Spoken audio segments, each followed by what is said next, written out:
Hello everyone and welcome back to my Bold and Beautiful 29 YouTube channel. I hope you guys are having a wonderful day. Before we start, please hit the subscribe button and give this video a thumbs up.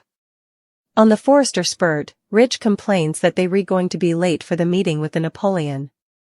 Brooke thinks perhaps Steffi changed her mind about joining them. Ridge grunts that she hasn't changed her mind and wonders what's keeping her. At the checkpoint, Steffi rummages through her bags.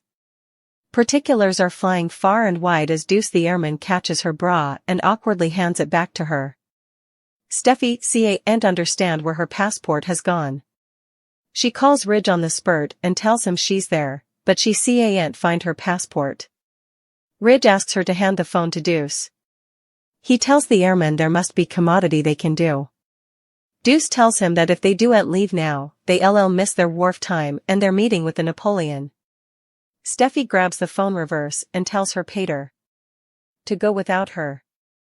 At Forrester, Hope holds Steffi's passport and flashes to chasing her down with it when Steffi closed the elevator doors. Hope sighs, "I did try." She thinks audibly that the spurt should be taking off any time now, without Steffi on it.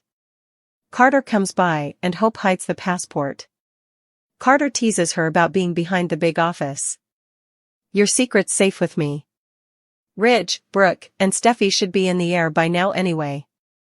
Hope ganders at the corner of Steffi's passport sticking out and tricks her lip. Carter knows Hope wanted this trip to be just her mama and Ridge. Hope says if Steffi wants to be a third wheel, also, who's she to stop her? Carter says the trip is important and he can understand her wanting to be there.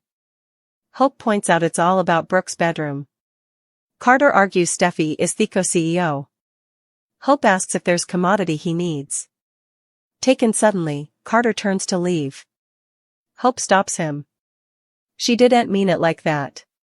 You rewrite, it would be a shame if Steffi wasn't there." In Lee's office, she asks Katie if she's insinuating that Poppy had commodity to do with the overdoses at Il Giardino. Katie recaps that Lee's family takes medicines, and she said about she knew Tom Starr back in the day. By the way, she gets really protective when I ask her about that. Katie really wants to know what Lee thinks. Is it possible Poppy is responsible for Tom and Hollis' deaths? Lee wouldn't go as far as to give her credit. Katie's frustrated. Lee says she's broken up marriages and reckoned on rich men, but she doesn't suppose she's able of what she's suggesting. Katie is hearing that Poppy is a manipulator and is sure that's what she's doing to Bill. She points out that Tom Starr was playing the night Luna was conceived. Lee says, "Katie, enough."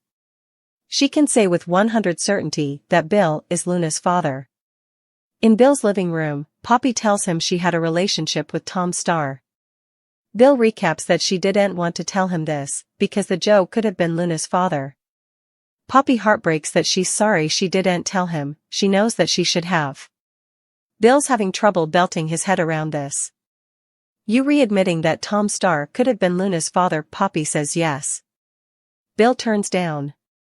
Poppy grabs his shoulder and pleads that her heart has always belonged to him.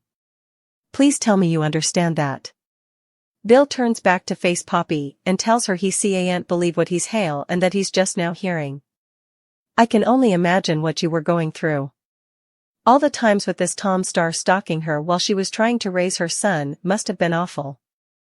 You were concerned that this Joe was principally tracking you and he could have been Luna's father. You didn't want that for her, and that, I fully understand." Poppy throws herself into his arms in relief. "I promise I'll no way keep anything from you again." Deep down, she's always known that he was Luna's father. In Lee's office, she can see that Katie's derangement. She understands her disappointment and frustration. Katie wonders why she can't see the verity.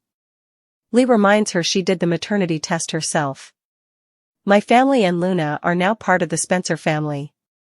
At Bill's place, he recaps that Lee ran the maternity test and they all know she didn't want him to be Luna's father. He has no question about that. Poppy says he amazes her. She recaps that when she saw him again all her walls were over, but he broke them down again. She's enjoyed every single moment since also. He's been kind, generous, and understanding toward her and her son. Bill says she and Luna mean a lot to him. He realizes how delicate it must have been for her to tell him about this Joe from the history. Bill hopes she knows that Katie's just being defensive because they partake a son. Just know that I believe you. They embrace. The Forrester spurt is now in the air and Ridge feels terrible that Steffi didn't make the flight. Brooke doesn't look as disappointed. Ridge grunts that this trip was important to Steffi, she should be there. Brooke says, well, now we on our way and we going to have a fabulous time in Monte Carlo. Veritably magical. Just the two of us. In the Forrester office, Carter and Hope are joking around and he heads to the door for a meeting with some platoon administrators. He didn't mean to upset her earlier, but he thinks this trip is good for everyone. Hope agrees. Formerly alone, Hope ganders at the office where Passport is hidden and says, I agree that all the necessary people will be there. Just also, Steffi walks in. Hope asks, shouldn't you be on a spurt to Monaco? Steffi ransacks the office as Hope asks what's going on. Steffi asks, am I losing my mind? What's going on? She finds her passport and tells Hope, I couldn't board the airplane without it. Hope asks if Ridge and Brooke took off without her. Steffi tells Hope that, yes, she got what she wanted. My father and Brooke on an airplane to Monte Carlo without me. In Lee's office, she tells Katie she's not her family's biggest addict, but she's not a killer. If foul play was involved with Tom and Hollis, it was Sheila Carter who was responsible. Katie points out she's formerly been questioned and released. Lee says that in that case, if there's a killer, he or she's still out there. At Bill's place, someone unseen lurks downward. Upstairs, Poppy and Bill are sitting on the edge of the bed and agree no way to speak of Tom Starr again. Poppy tells him he's converted her life and Luna's life. She gushes about how thankful she's for the man he turned out to be and the father he formerly is. He's the missing piece to the mystification. I'm so happy that we're a family. Bill is too.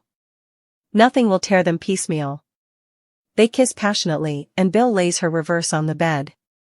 Someone approaches and opens the door. Poppy riots, bloody murder. Numerous suckers are growing concerned about Justin Barber since he's back on screen at exactly the wrong time. It's been nice to see Justin again, but it's passing in the middle of a whodunit, bone. That's formerly redounded in 2 losses.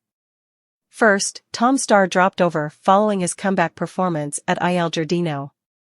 Someone made sure Tom designedly overdosed, so he was a goner after guzzling that anesthetized sports drink. Of course, Paul Hollister, Hollis W. Chambers, was the coming drugging victim in this riddle plot. Hollis began appearing on screen again shortly before facing a grim fate, so that makes us worry about what the future holds for Justin. Did the show bring back Justin just to kill him off? Justin is clearly the kind of character who tends to turn up departed in a whodunit like this bone.